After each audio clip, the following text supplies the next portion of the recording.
درود به شما دوستان عزیز، خوش اومدین همگی به کانال یوتیوب من. امروز در خدمتتون هستم با آموزش یک موتیف مربع بسیار زیبا که من اون موتیف رو تبدیل به یک دستگیره کردم. از دو رنگ در اون استفاده کردم. پشت بافتم از همین مدل موتیف بافتم ولی تک رنگش رو گذاشتم. همینطور که میبینید این موتیف یک موتیفی هستش که به صورت پایه های برجسته هم یعنی در اون کار شده. یک موتیف مربعی هست که برای من 16 سانتی متر شده به غیر از حاشیه بافت، البته با حاشیه حدود 17 سانتی متر میشه. با کانوای آکریلیک بافتم و قلاب شماره 3 میل، بسیار مناسب برای پتو، کوسن رو تختی، حتی برای لباس. حالا اینجا من اون رو تبدیل به یک دستگیره کردم. امیدوارم که از این آموزش هم خوشتون بیاد. بریم با هم دیگه این آموزش رو داشته باشیم. قبل از اون ممنون میشم که ویدیو رو لایک کنید و سابسکرایب هم یادتون نره. برای شروع بافتمون ابتدا یک حلقه جادویی میزنیم به هر روشی که میزنید و یک زنجیره اون رو فیکسش میکنیم. میایم درون حلقه 8 تا پایه کوتاه میبافیم. 2 3 4 5 6 7 و 8. نخ حلقه رو میکشیم و میایم بست میزنیم روی اولین پایه کوتاهی که بافته بودیم به این صورت.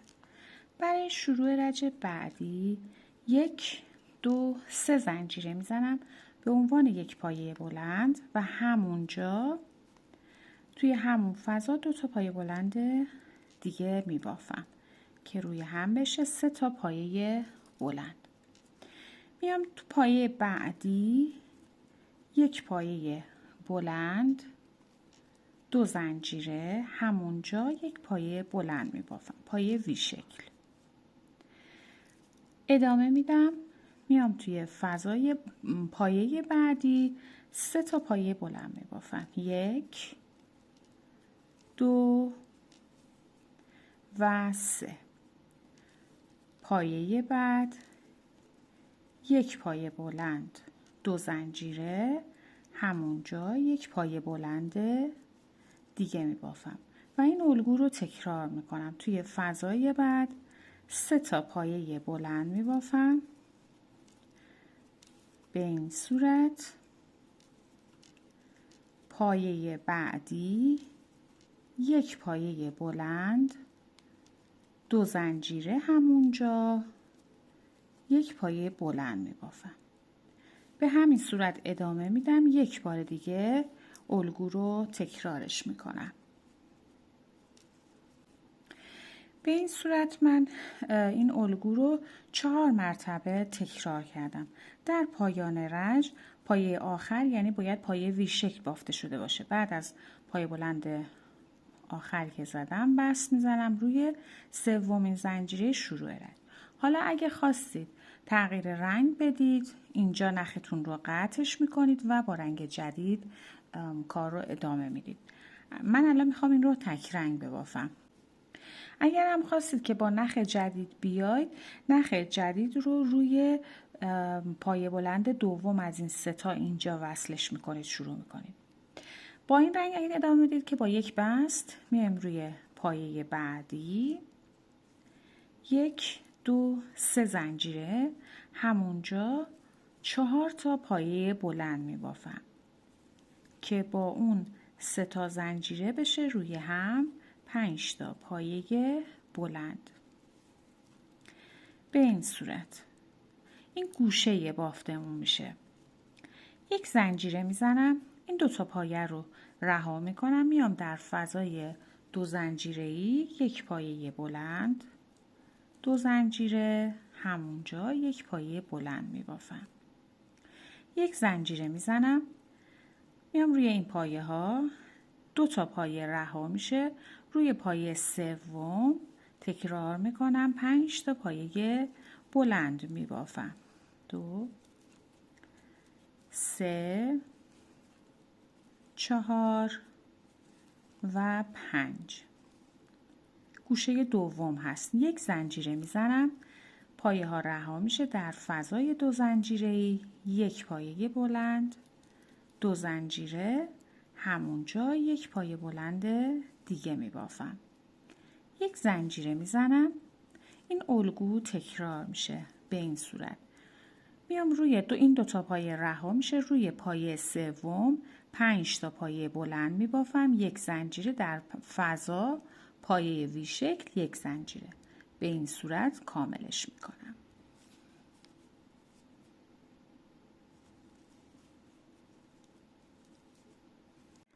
به این صورت رج رو که به انتها رسوندیم، یک زنجیره آخر رو زدیم و بست میزنیم روی سومین زنجیره شروع رج. برای شروع رج بعدی بافت دوستان میاد روی پایه بلند سوم و گوشه بافت تشکیل میشه.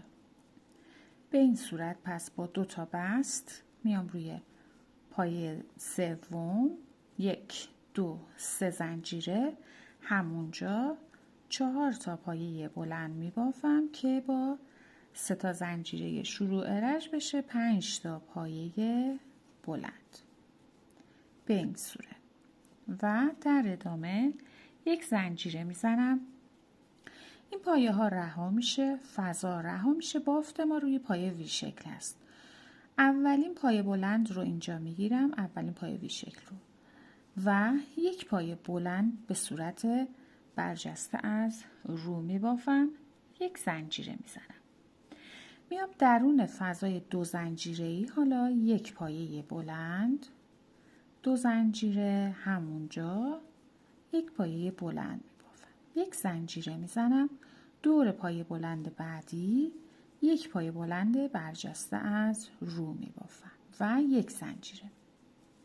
میرسم به این 5 تا پایه بلندی که برای گوشه بافتم هست. 1 2 پایه رها روی پایه سوم تکرارش میکنم، 5 تا پایه بلند میبافم. به این صورت این الگو تکرار میشه 4 و 5. یک زنجیره میزنم.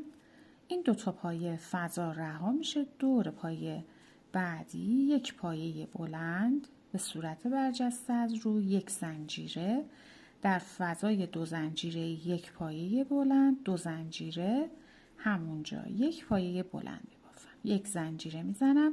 دور پایه بعدی هم یک پایه بلند به صورت برجسته از رو، یک زنجیره، 1 2 پایه رها روی پایه سوم تکرار میکنم، 5 تا پایه بلند اینجا میبافم و به همین صورت این الگو رو تکرار میکنم. ببینید این 2 تا گوشه کار من هست، این میشه گوشه سوم و گوشه چهارم.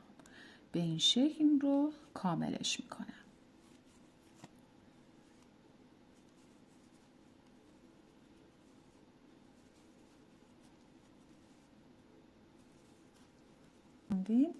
میایم دوباره بست میزنیم روی زنجیره سوم شروع رج.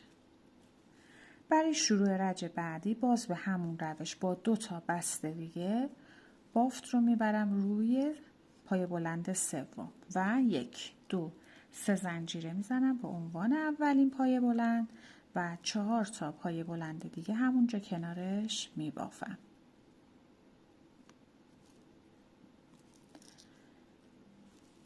به این صورت 4 و 5.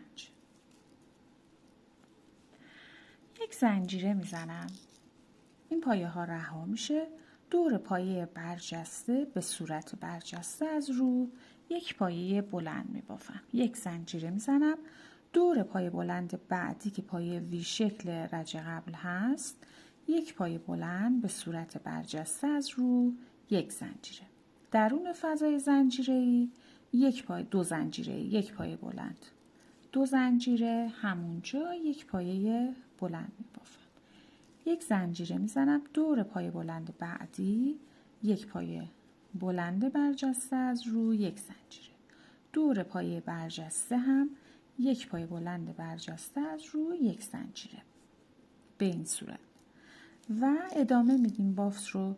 2 تا پایه رها میشه روی پایه سوم از اون 5 تا پایه بلند، میام 5 تا پایه دیگه میبافم و به این صورت من گوشه دوم کار رو شکل میدم. و تکرار میکنم. یک زنجیره میزنم، پایه ها رها میشه. دور پایه برجسته یک پایه بلند به صورت برجسته از رو، یک زنجیره. دور پایه بلند بعدی یک پایه بلند برجسته از رو، یک زنجیره. درون فضای دو زنجیره‌ای یک پایه بلند، دو زنجیره، همونجا یک پایه بلند میبافم. یک پایه وی شکل دیگه. دور پایه بلند به صورت برجسته از رو، یک پایه بلند، یک زنجیره، پایه برجسته، یک پایه بلند برجسته از رو، یک زنجیره، دو تا پایه رها و روی پایه سوم شروع به بافت میکنم. اینجا 5 تا پایه بلند میبافم و به این شکل این الگو رو ادامه میدم. ببینید این شکل بافتمون هست که این دوتا گوشه بافتمون هست، این سومی و این هم چهارمی.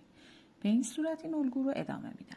به آخر رج که رسیدیم، بست به زنجیره سوم شروع رجمون میزنیم و این رج رو به اتمام میرسونیم و طبق الگو با 2 تا بست دیگه کار رو میبرم روی پایه بلند سوم.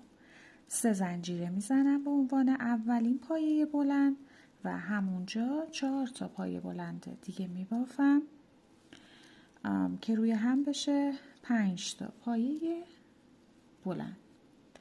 به این صورت یک زنجیره میزنم، پایه ها رها، دور پایه برجسته، یک پایه بلند برجسته از روی، یک زنجیره 3 بار تکرار میکنم. بعدی یک پایه بلند برجسته از روی، یک زنجیره و پایه بعدی یک پایه بلند برجسته از رو، یک زنجیره. در فضای دو زنجیره‌ای یک پایه بلند، دو زنجیره، همونجا یک پایه بلند، یک زنجیره میزنم و تکرار میکنم. دور پایه بعد یک پایه بلند برجسته از رو، یک زنجیره، بعدی یک پایه بلند برجسته از رو، یک زنجیره و پایه برجسته آخرین قسمت یک پایه بلند برجسته از رو، یک زنجیره. به گوشه که رسیدم این 2 تا پایه رها میشه. روی پایه سوم تکرار میکنم 5 تا پایه بلند یک جا میبافم. 4 و 5. به این صورت یک زنجیره میزنم و میام این قسمت این الگو رو طبق چیزی که بافتیم به این صورت تکرارش میکنم. این 2 تا گوشه بافتمون هست، سومی و چهارمی. به این شکل این الگو تکرار میشه. کاملش میکنم. بست میزنیم روی سومین زنجیره شروع رجم. ببینید دوستان، از این قسمت بافت که ما برجسته ها رو شروع کردیم و این پای صدفی ها رو بافتیم، 1 2 3 4 رج بافتیم. خب از این به بعد الگو تغییر میکنه به این صورت که ابتدا با همون روش میام 2 تا بست میزنم رو پایه بلند سوم و 3 تا زنجیرش رو میزنم. این قسمت هم به همون صورت بافته میشه و 4 تا پایه بلند میبافم که با 3 تا زنجیره شروع رجم بشه 5 تا پایه بلند به این صورت و یک زنجیره میزنم. حالا اینجا رو دقت داشته باشید. 2 بار نخ سر قلاب میگیرم، میام دور اولین پایه بلند برجسته یک پایه دوبل میبافم به صورت برجسته از رو، یک زنجیره میزنم. پایه بعدی یک پایه بلند برجسته از رو، یک زنجیره. پایه بعد یک پایه متوسط به صورت برجسته از رو، یک زنجیره و این پایه بلند رج قبل یک پایه کوتاه برجسته از رو می بافم. حالا در فضای دو زنجیره‌ای بدون اینکه زنجیره‌ای بزنم 2 تا پایه کوتاه می بافم و این الگو رو تکرار می کنم. دور پایه بلند بعد یک پایه کوتاه برجسته از رو، یک زنجیره. دور پایه بعد یک پایه متوسط برجسته از رو، یک زنجیره. پایه بعد یک پایه بلند به صورت برجسته از رو، یک زنجیره و پایه آخر از این دسته یک پایه دوبل به صورت برجسته از رو می بافم. یک زنجیره می زنم. میام این قسمت 2 پایه رها، روی پایه سوم تکرارش میکنم، 5 تا پایه بلند میبافیم. این قسمت طبق روال تا آخر رج تکرار میشه، تا آخر در واقع الگو.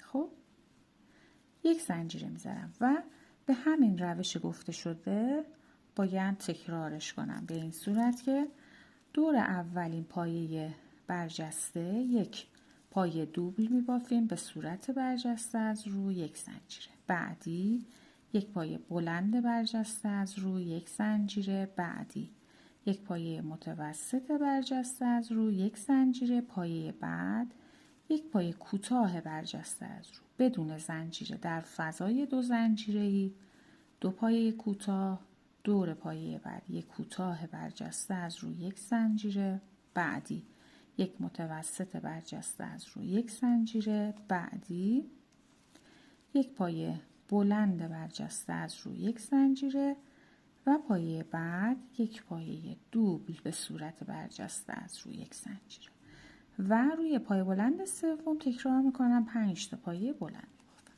به این صورت من 2 تا گوشه بافت رو تکمیل کردم و اون رو ادامه میدم. به آخر رج که رسیدم بست روی زنجیره سوم و برای شروع رج بعدی باز با همون الگو ادامه میدم. 2 تا بست میزنم، میام روی پایه سوم، 3 زنجیره میزنم، همونجا 4 تا پایه بلند میبافم که روی هم 5 تا پایه بلند داشته باشم، چیزی که تا الان توی گوشه ها بافت زدیم. به این صورت حالا این دوره ببینید 1 2 3 4 5 6 این دور ششم این پایه صدفی ها هست که ما داریم اون رو میبافیم. حالا اینجا میام 2 تا زنجیره میزنم، دقت کنید اینجا رو، دور این پایه ها رها میشه، دور پایه بلند برجسته یک پایه بلند برجسته از رو میبافم، دور پایه دوبل عذر میخوام، دیگه اینجا زنجیره نمیزنم. در فضای تک زنجیره‌ای یک پایه متوسط میبافم، دور پایه برجسته یک پایه بلند برجسته از رو، در فضای تک زنجیره یک پایه متوسط، دور پایه بعد یک پایه متوسط برجسته از رو میبافم، در فضای زنجیره‌ای یک پایه کوتاه، دور پایه بعد به صورت برجسته از رو یک پایه کوتاه میبافم.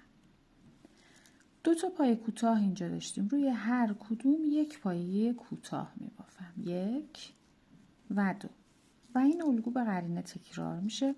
دور پایه کوتاه اینجا، دور پایه برجسته که اینجا داشتم یک پایه کوتاه برجسته از رو، در فضای زنجیره یک پایه کوتاه، دور پایه بعد یک پایه متوسط برجسته از رو، در فضای تک زنجیره‌ای یک پایه متوسط، دور پایه بعد یک پایه بلند برجسته از رو، در فضای تک زنجیره‌ای یک پایه متوسط و دور پایه دوبل یک پایه بلند برجسته از رو میبافم.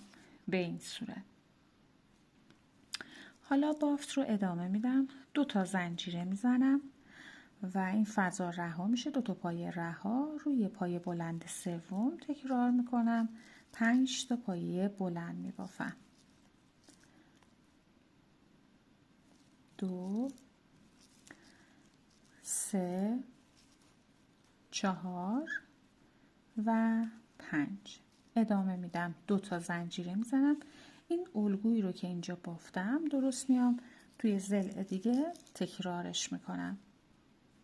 پایه ها رها میشه، دور پایه دوبلم یک پایه بلند برجسته از رو، در فضا یک متوسط، دور پایه بعد یک بلند برجسته از رو، در فضا یک متوسط، دور پایه بعد یک پایه متوسط برجسته از رو، در فضا یک پایه کوتاه، دور پایه بعد یک پایه کوتاه برجسته از رو و 2 تا پایه کوتاه ساده میبافم.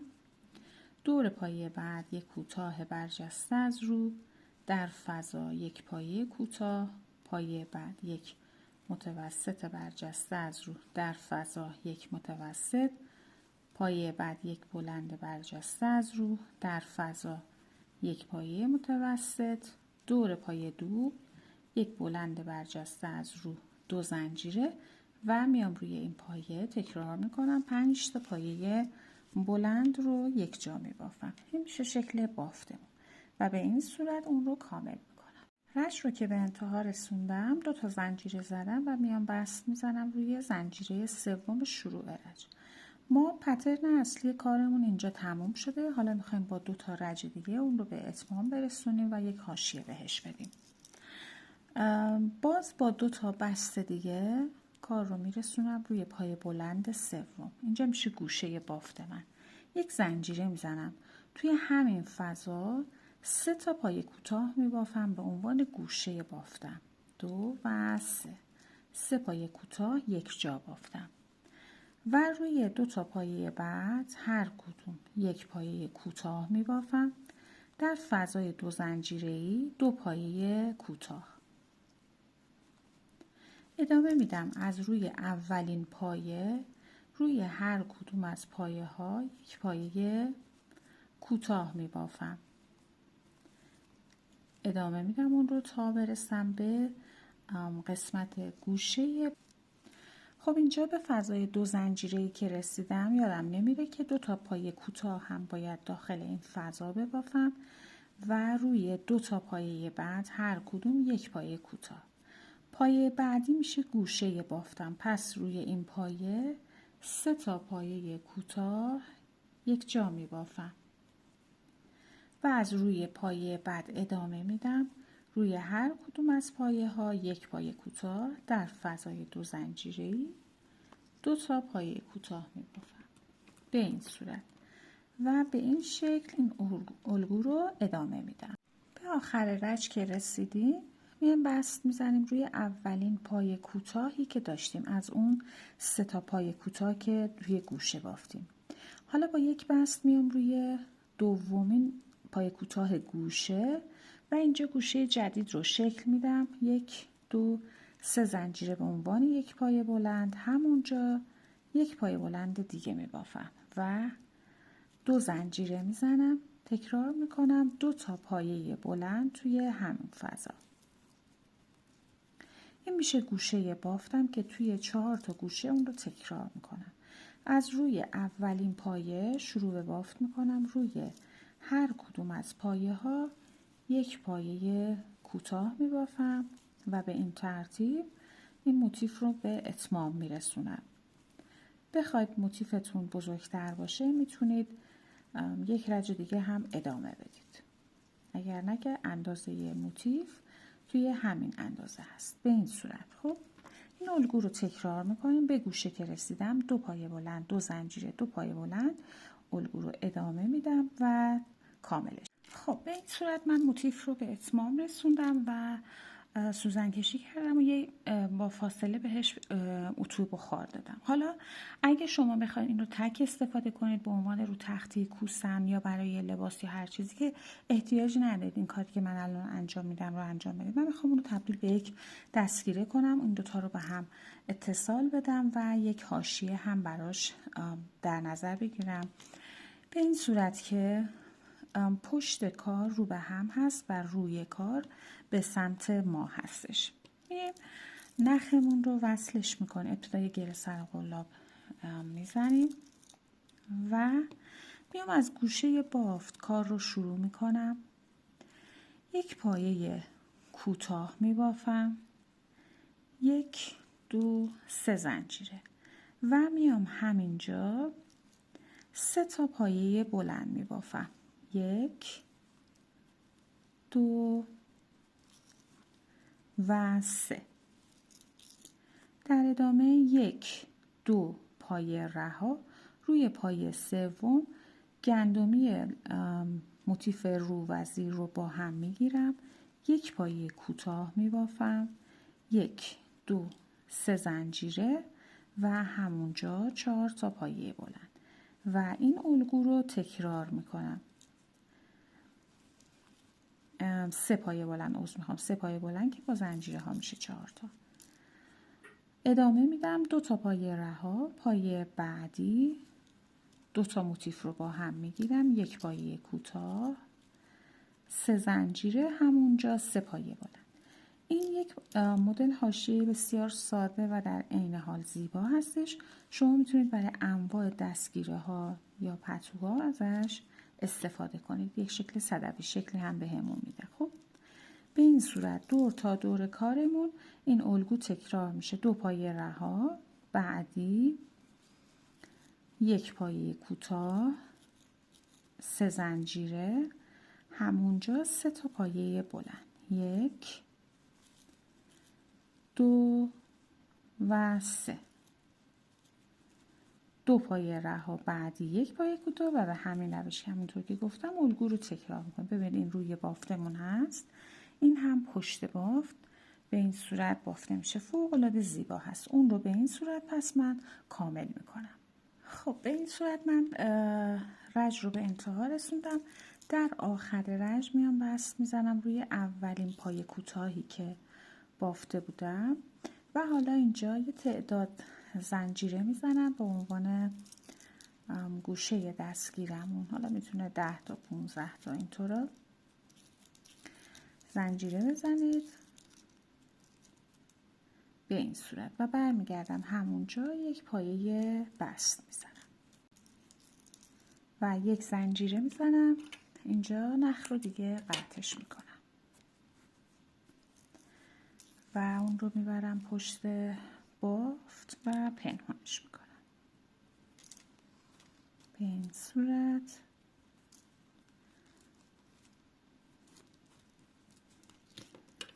اضافه ها رو هم میچینیم. خب پشت بافتمون هست، این هم که روی بافتمون. امیدوارم که از این آموزش هم خوشتون اومده باشه. مرسی که تا این لحظه با من همراه بودید.